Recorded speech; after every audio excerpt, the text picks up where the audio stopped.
Hello everyone, I'm Greg from Innovate. I'd like to take you through some troubleshooting procedures on the blade.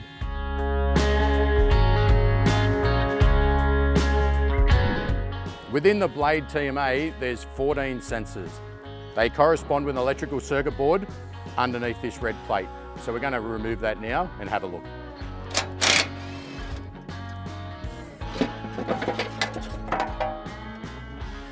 Here we'll find the hydraulic pump.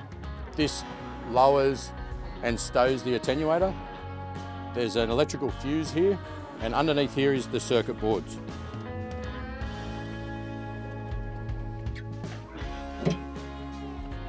Inside the electrical box, you'll notice 2 motor relays, 1 motor fuse, electrical wiring junction, the blade PCB board, and 1 moisture bag.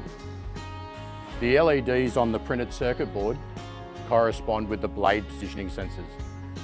So part of the 14 sensors, there's 2 out sensors and 2 in sensors.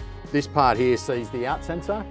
When the unit travels out, it's important that the sensor picks this up to open the internal blades. Let's have a look at that.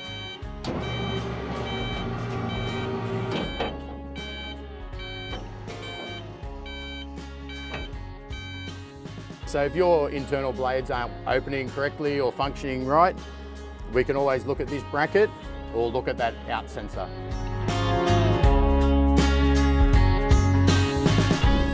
If you're having any electrical issues with your blade, with the motors or the sensors, the first place to look will be this side junction box. I remove these 2 clips and remove the cover, and then we unscrew the box lid.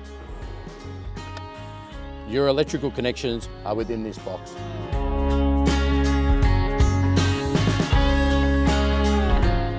So here we have our electrical box.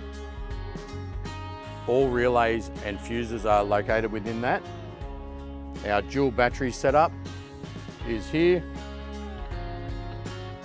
and our isolation switches are here.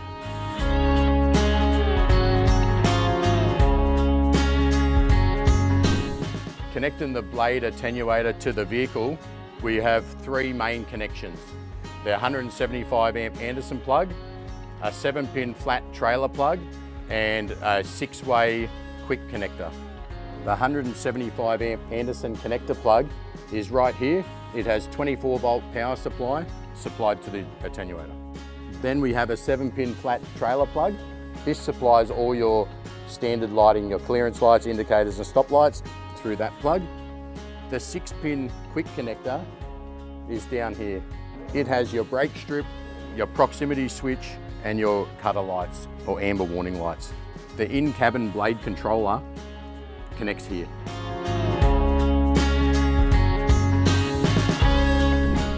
To help diagnose any issue you have with your blade, I'm going to use this external cabin controller. This is how easy it is to plug this in. We remove 2 clips.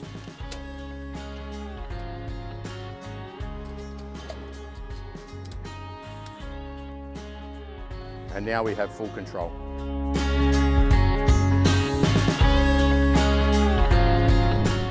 Okay, now we have the blade controller plugged in externally. We can easily see what's going on. So from a diagnosis point of view, this is a must. So before it starts, the LED for the stowed position is green. So when the blade's traveling, notice the amber warning light flashing. And it moves to the next stage. Now it says I'm down, and now I'm moving out. Once the process is finished, the light will turn green.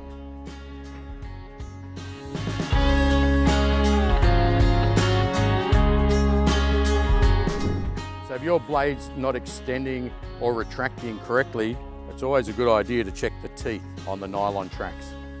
We recommend you change these every 12 months. So if your attenuator's not coming down or going back up, the hydraulic pump is located here. Check your oil levels.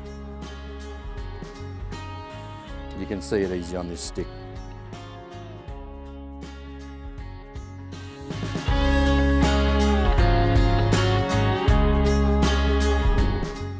notice your attenuator is sitting at an incorrect height and not to the manufacturer's listed heights, here's how to fix it. To adjust the heights of your attenuator, it's these 2 bolts.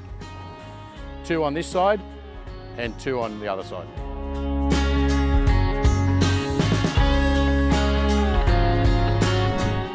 Here we have the impact plate.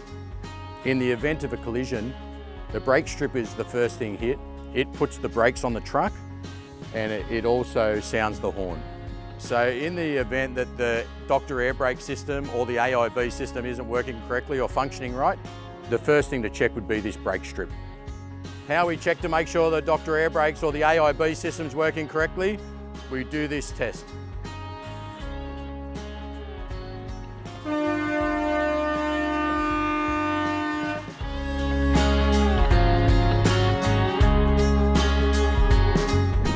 Okay, if you're having issues with your lowering and raising of the arrow board, this is where you'll find the hydraulic pump.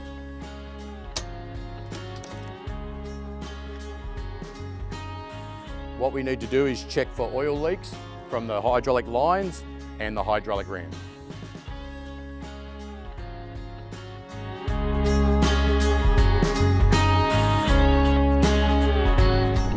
If you're having any issues with your arrow board lights, your LEDs on the board, we can try to do a factory reset on the controller. And this is how we do it. We turn the power switch on and we press the sun button 3 times within the first 5 seconds.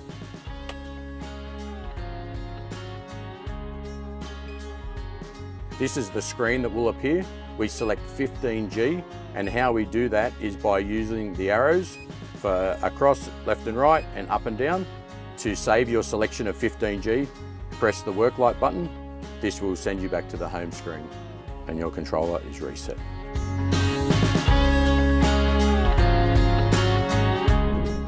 If you need to replace a tile on your VMS board, or you need to get inside the board for diagnosis, you will need this tool. It's a 2.5mm Allen key tool. To remove the tile, there's 2 holes in the tile, one at the top and one at the bottom.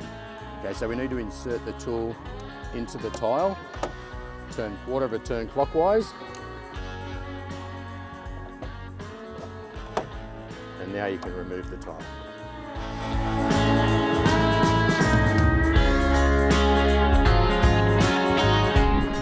If you have any further questions or you need some more help around diagnosing your issues with the blade, please reach out to Innovate Equipment.